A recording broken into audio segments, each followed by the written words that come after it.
wasn't just a play call that they had in their pocket. No matter what, they had the right call on against the right defense, and they end up in the end zone. And this will give the Seahawks a 7-0 lead.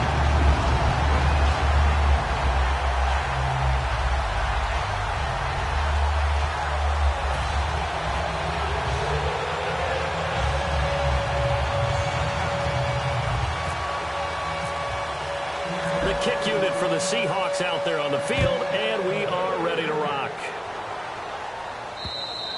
And they will not get a chance to return this one as it's through the end zone for a touchback.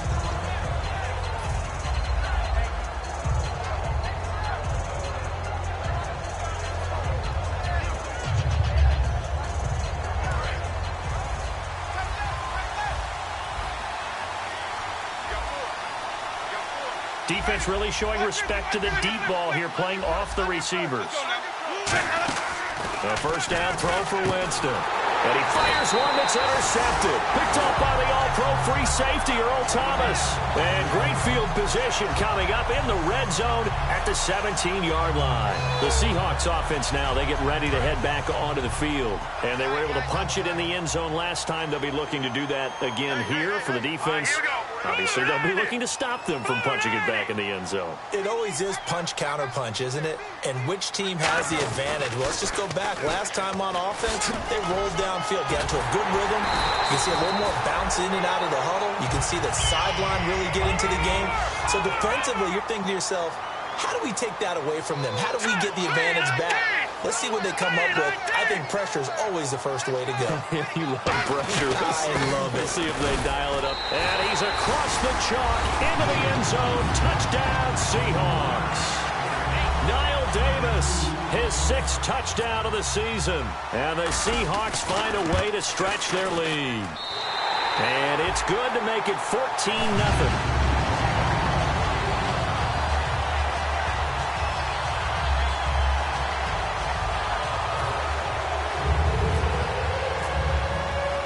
The kick unit for the Seahawks out there on the field, and we are ready to rock.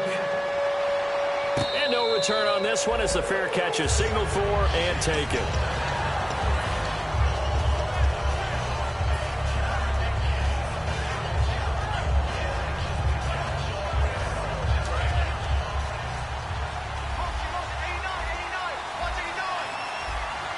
And now the Seahawks are going to take a timeout here on defense.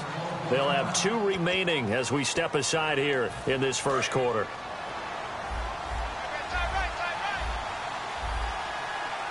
And no press coverage here. They are backing off in the secondary. It's caught by Mike Evans. And they'll get it up just short of the 45 at the 44. Jameis Winston and Mike Evans came into the league 1 year apart. They're going to continue to grow together. How about their first connection in this game? Yeah, in the first 2 seasons. And no escaping this time as he'll go down. They got him for a sack. It'll be a loss of 7 on the sack, and it brings up 2nd. And plays like that really hurt play calling.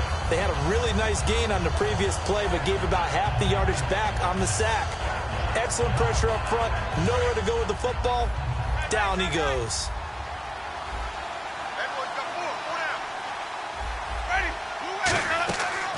Second down, Winston. He's going to float this one deep right side. And he's unable to grab it. Thought he might have had position, couldn't hold on. 3rd down. And here's a look at the starting offense. So incomplete on 2nd down. Now they'll look to convert here on 3rd.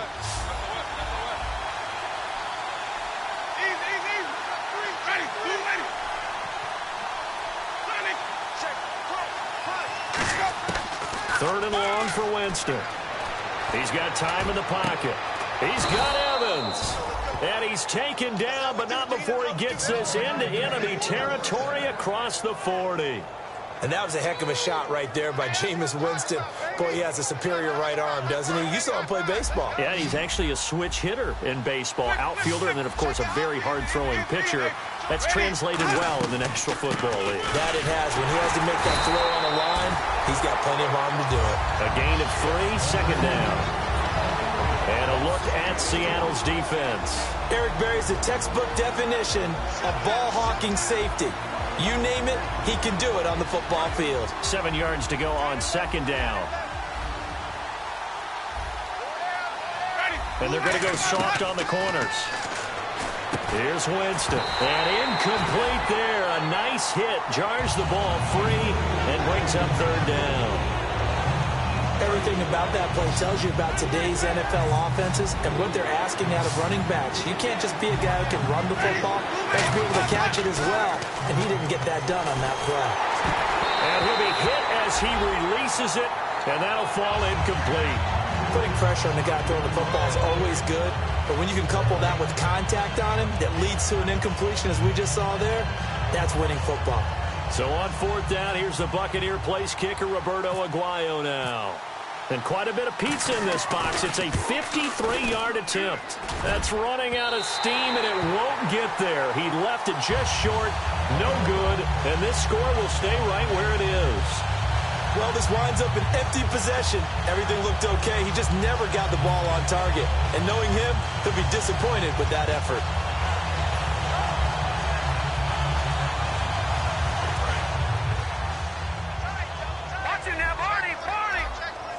They come out with one back and three tight ends.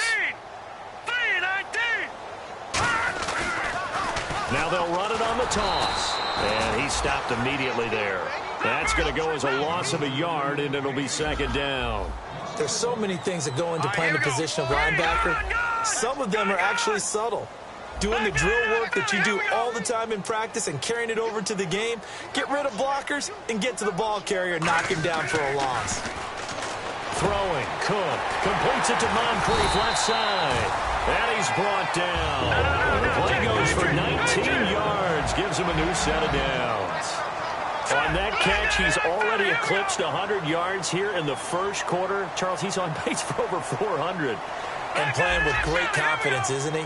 I think he probably had it coming into the game, and now that he's really come out of the gate this strongly, how'd you like to be in the huddle with him right now? You know he's demanding the football. And guess what? I'd throw it to him. He's having a fantastic game, and they haven't defended him yet. We know it's not an easy job to go out and catch passes when people are trying to tackle you and knock the ball away. But the bottom line is, that's a pass he's got to have and a pass he should have caught.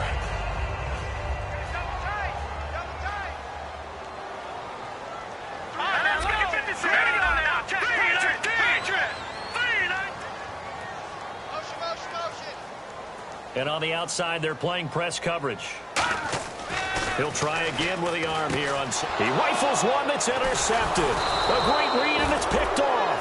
And to the 40-yard line, that's where the return stops. Now the Buccaneers offensive unit back out on the field. Last time out, they had that long 50-plus yard field goal that they missed.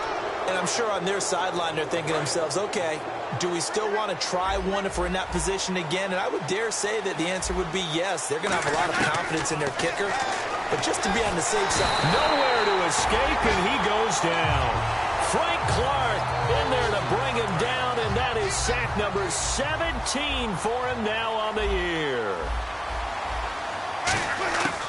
Now a second down throw for Winston. This complete left side to Aguilar. The reception good for 7. It's third down. In recent years, the slot receivers really gained stature in the NFL because they can do so many things. Yes, they can line up wide like your normal wide receiver, but to have that kind of courage and toughness to run routes in the middle of the field and become dependable targets for their quarterbacks and move the sticks, those guys are worth their weight in gold.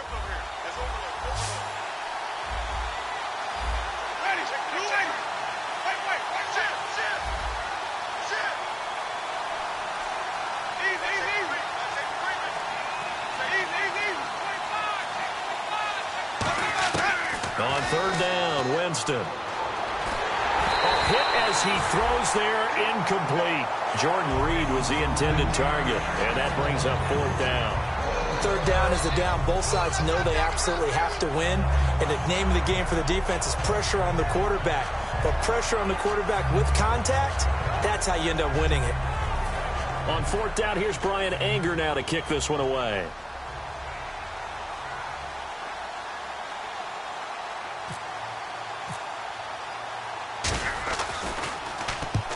kicks away as he angles this one for the sideline. And they won't risk defending a return here. That one's out of bounds, and it'll be spotted at the 14-yard line. The Seahawks offense now, they get set to go back to work. And following the interception, just any interception, are you a little bit more cautious when you start that next drive, or no, you just throw that out the window? I think you are. I don't think that there's any way you can run back out there and go, totally didn't affect me. Let's just go ahead and be loose with the football again. You're going to take care of it, but you have to be careful about being too cautious because now you can't run any offense at all. Still want to attack. Let's see how they attack them here. 9 yards is the pickup there, and they'll have a 2nd and 1. First play of the drive. Let's give credit all around. Excellent blocking. But the guy carrying the ball, he was the finisher. A really nice run. All week in practice, they stressed grounding, pounding the football, and they really executed it well there to get the first down. That usually means getting back to being physical in practice because when you emphasize pounding the football, it doesn't really come together unless you practice it the same way you're going to play it in the game. That means more bodies, more pads, and a whole lot of popping last week, and they got it done in the game. Alongside my broadcast partner, Charles Davis, Brandon Gaudin hits the Seahawks with a football to begin quarter number 2, but they face a 2nd and long to start things out.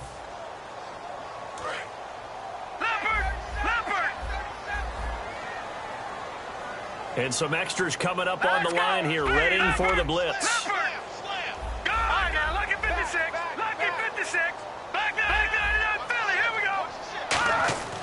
Now Cook. Over to the right side, caught by Moncrief. 23 yards on the play. Well, we know he's got the speed there. He needed the speed and the hands. A great catch. And because of that speed, you have to respect it as a defender. So you have to either play off or make sure you're somehow in contact with him. And he's able to do exactly what you said. Use the speed to his advantage and go up and get the football. That's a big-time play right there. Back to throw. Oh, he's got a man wide open, complete. It's a pickup of 19. And that'll be good for a Seattle first down.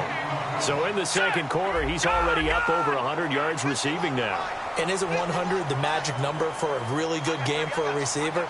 So he got a chance to really shatter that and have a profound effect on this game. They'll set up to throw. Throwing right, and that's complete. And inside the 20 before he's brought down. Everything about that play was beautiful. A great corner route where the receiver worked the defensive back inside and then broke back to the outside to the corner. But how about the throw by the quarterback? Anticipation on the break from inside to outside. He threw the football. As the receiver turned around, the ball greeted him. From the red zone now, they'll look to throw. Amaro's got it, left side. And he will score. Touchdown, Seattle. Jace Amaro, his 2nd touchdown on the season. And the Seahawks add on to their lead. Boy, it's nice to have that big, reliable target you can go to. Each and every time. A lot of people see that position as a fallback. Throw it to them when all else fails. Not at all. This guy can make plays, and that's exactly what he just did. Yeah, play here for a touchdown. The kick unit for the Seahawks out there on the field, and we are ready to rock. Here comes Philip Dorsett now to return it. And he'll take this up past the 20 and down at the 22-yard line. The Buccaneers getting ready to go as they take the field. And 3 and out on the last drive. No points on the scoreboard. A little soul-searching now. I would say so, and they need to help out their defense a little bit. They've had to be on the field a lot more than normal, put them in some tough spots. But what's the old adage? When you get another chance, it gives you a better chance to do it right.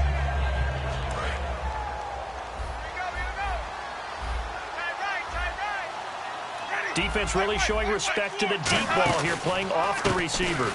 And they'll go ground game here with a tailback.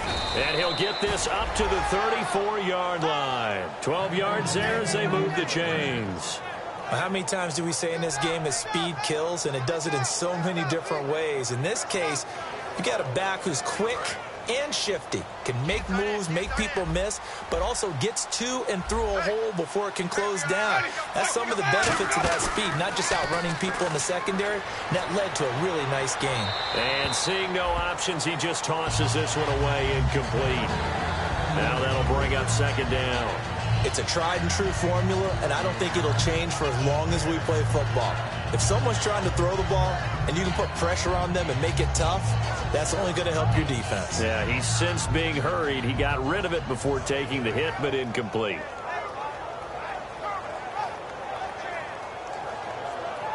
Offense looking to avoid a 3rd and long. It's 2nd and 10.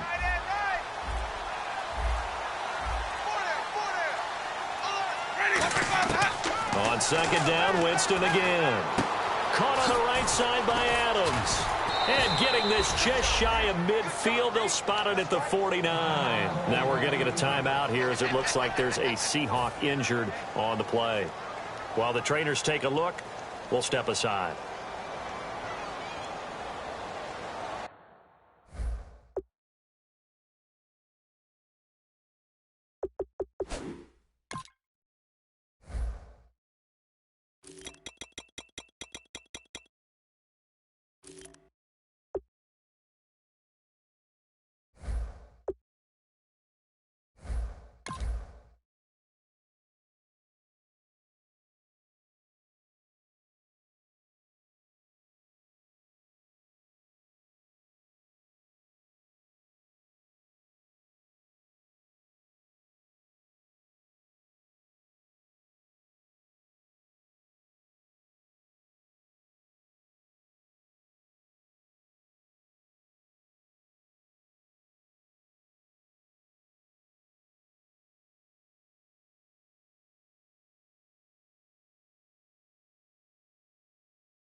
Offense comes to the line now, 1st and 10. They come out 5 wide, 3 of them to the right side. So the D-line's going to spread out. A 1st down throw for Winston. And some space here. And he's brought down. It's a pickup of 16 there, and it'll lead to a new set of downs. He is tough to bring down, Jameis Winston. Charles, I remember calling a baseball game of his. He played baseball at Florida State, too. And you saw his legs, tree trunks sprayed in to those baseball pants. I said, how could anybody bring this guy down? And that's part of the beauty of his game because he has that toughness, that thick body. He may not beat you sprinting, but he's real sharp with his mind, and he knows how to get away from people.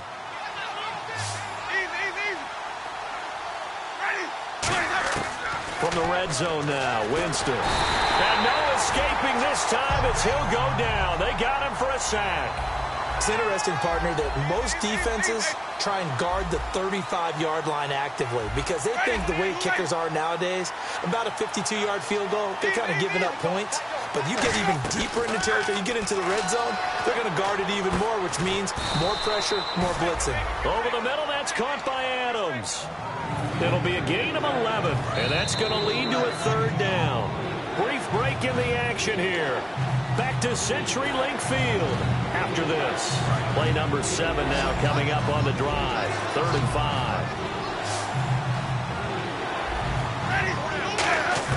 5. Winston from the gun on 3rd down. And he couldn't hang on to it through the contact. Incomplete. Just looking at it from a defensive perspective, when you break the huddle in the red zone, tight end is one of the guys you've got a key on because quarterbacks want the ball in their hands fast in this position, and they want to get it to someone. And in this case, he had the play. They just didn't complete it. And Aguayo able to knock it through. And the drive will wind up yielding 3. So 3 drives now for this offense, and that field goal gives them their first 3 points. Yeah, as an offensive coordinator, if you're averaging a point a drive, you're in the wrong line of work. But in his defense, this has been a stifling defense so far. So they've got to start finding a way to unlock them as this game goes on. And that'll carry over the back line of the end zone for a touchback.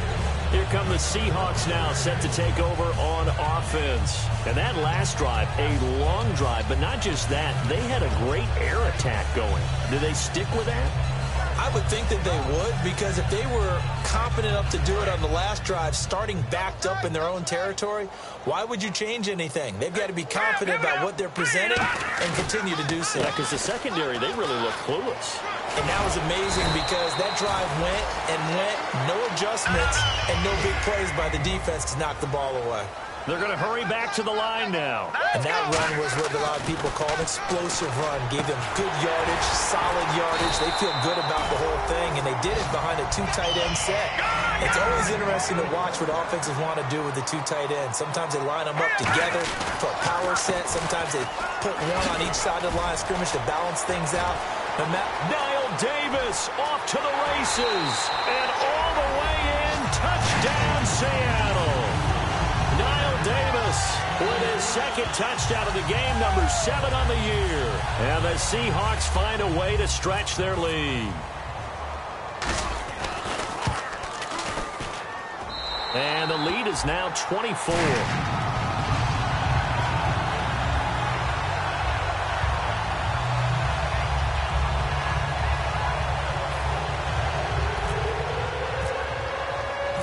The kickoff unit as they run up and send this one away. This is taken at his 4. And he'll get it up to about the 26-yard line, just across the 25. Now the Buccaneer offense set to take over again. And they had 3 points last time, but they didn't want 3 points because they were well within range of scoring a touchdown. We'll see if they can do better now. I'm with you on that one. Let's just go ahead and be frank about the whole thing. The only one happy about the 3-point? The kicker. Exactly. He put it through the post. That's going to help him at contract time. But that offense, they're thinking, let's get in the end zone this time. I don't know if that helped him at contract time. You could have kicked that one through. I don't know about that. Toe bash. I don't know about that. Toe Super toe. They pick up 12 on the play there, and they move the chains. So they pick up the first down after the run, and now they approach for the fresh set. They come out with 1 back and 3 tight ends. Now a play fake here on first down. And he takes a shot on the release as this will be incomplete. Will tie the intended receiver. And that'll bring up second down. Well, the pressure, the hits, the sacks have been coming at him all game long. I'm frankly surprised that they haven't found a solution yet to create more time for him to throw it or maybe change what they do on offense. And that's one of the biggest differences in this game and why they're losing right now. They go play action. Winston. And the Seahawk defense gets to him, and they bring him down. Frank Clark in there for the sack, and he's closing in on that all-time record. That's number 19 on the year. Big sack on second down. Now the offense needs to convert here on third.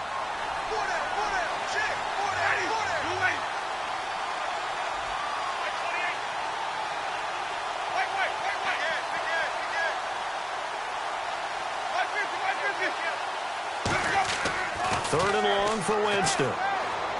Hits his target, the tight end, Will Tye. And to the 42-yard line here and brought down there. Now hold everything here. We're going to get a timeout by the offense.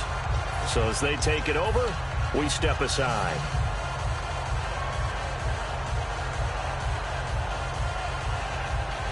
And likely time for one final play here in the half, so they will go for it on fourth down.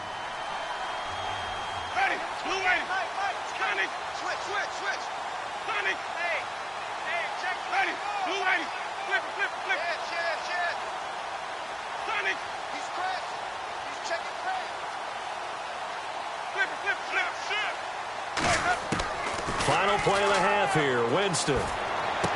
It's caught. Nelson. So we've come to halftime after a very one-sided beginning to this one. As we send you cross-country to our EA Sports Studios in Orlando with our halftime report, here's Larry Ridley. Both teams appear ready for the fight ahead, and we resume action here in quarter number 3. This is taken at his 4. And he'll take this across the 25, a couple extra yards, up to the 27-yard line. Out come the Buccaneers. They'll have it first to start in the third quarter. They have the ball here for the inaugural drive of the second half. Pretty big deficit, though. We'll see what adjustments were made in that locker room. And I never want to make something more important than it actually is, right? I don't want to create more hype than what is there. But this you're is going to do that? I'm doing it, though. This is a really important drive. And we often talk about teams scripting plays to start a game.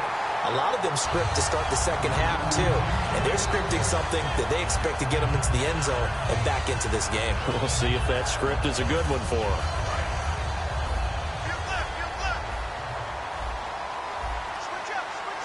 And no press coverage here. They are backing off in the secondary. They'll run it now out of the gun. And not much. Maybe a yard up to the 29. Partner, we know today's NFL is really built around the guy throwing the football. But these short runs, they still pay dividends because they can take their toll on a defense and they can add up as the game goes along. You control the clock, you control the ball, and that way you often control the game. So following the run, we'll see what they do here on third down.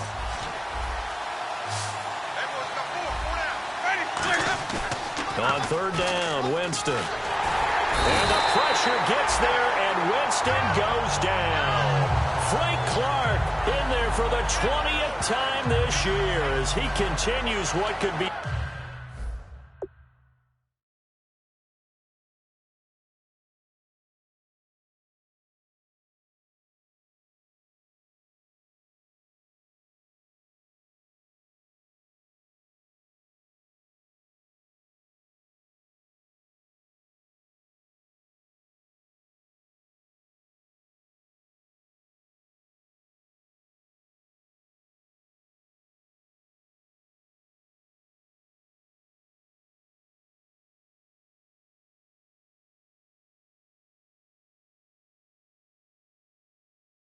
A record-setting season.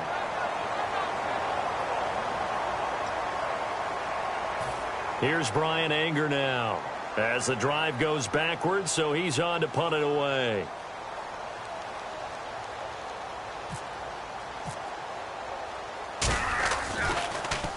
And he gets this away, angled for the sideline with a lot behind it. Wow. And this is going to be ruled out, I think, just inside the 20. Yes, it will. Side judge calls it at the 19-yard line. Now we take a glance at the offense as they work their way back out for their first possession of the second half. They have the lead here. Well, we talk a lot about pregame speeches. What are halftime speeches like? For the most part, not nearly as emotional. They're a lot more clinical. Every now and then, though, they'll get after you if they think they need to light a fire. But in this case, let's go into the virtual locker room, because here's what I think happened. They got in there and they said, listen, let's take control right away. Defense, we got the lead. Defense, don't give up any points. Turn the ball back over to the offense and let them go down and score and give us more of a cushion in the game. Check so far. Defense shut them down. Let's see what the offense gets done. And incomplete, a drop there in the middle third of the field. That'll bring up second down. It looked like they had something there, but I think that he was thinking about running with the football before he actually hauled it in, and that led to a big drop. They'll come out in the pistol. Again, we'll see the pistol here. Looking to jam the receivers at the line here. Press coverage look defensively. Now Cook. And he's going to find his man out of the backfield. That's complete. And they're going to get this one all the way out across the 45. A great job pulling that one in from a guy, as we know, who can really blaze. He's got a lot of speed. And that speed can work for him so many different ways. Sometimes he just takes off and goes and just runs past people.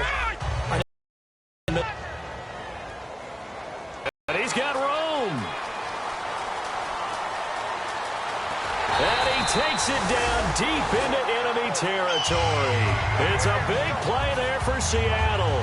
49 yards on the ground.